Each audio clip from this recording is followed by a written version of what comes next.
YouTube friends, آج کی video Pakistan میں بجٹ کے حوالے سے ہے۔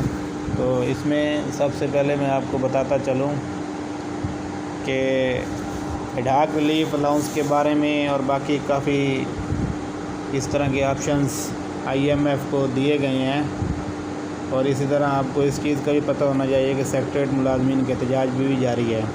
اس کے اندر انہوں نے مختلف مطالبات رکھے ہیں، جن میں ایڈھاک ریلیف کم کر کے تنخواہ 10 سے 15% کے ریوائز کیے جائیں، کنوینس الاؤنس بڑھایا جائے، میڈیکل الاؤنس بڑھایا جائے اور اپ گریڈیشن کا معاملہ کیا جائے۔ اس کے اندر انہوں نے یہ بتایا کہ پچھلی حکومت نے کافی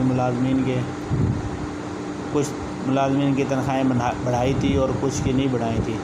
اس لحاظ سے وہ یہی کہہ رہے ہیں کہ صوبوں کی بنیاد پہ پروموشن یا ٹائم سکیل پروموشن وغیرہ کیا جائے، تاکہ سب ملازمین کی تنخواہیں برابر ہو سکے، کیونکہ مہنگائی کا تناسب کس حساب سے بڑھ گیا اور ملازمین کی تنخواہیں یوں کی توں ہیں۔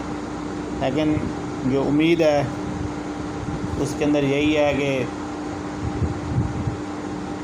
پینشن ملازمین اور باقی جو ہے نا وفاقی اور سب کے ملازمین کے لیے 2 سے 3 ایڈھاک ضم کر کے 10 سے 15%۔ باقی آپ دعا کریں، انشاءاللہ امید وہ ایسا ہی ہو جائے، کیونکہ اس بڑھتی ہوئی مہنگائی کے ساتھ ملازمین کی تنخواہ نہ بڑھانا، کیونکہ ہر بندہ اپنا ایک گھر مینیج کر رہا ہوتا ہے۔ امید یہی ہے کہ اس لحاظ سے ان کی تنخواہیں بھی بڑھیں گی۔ شکریہ۔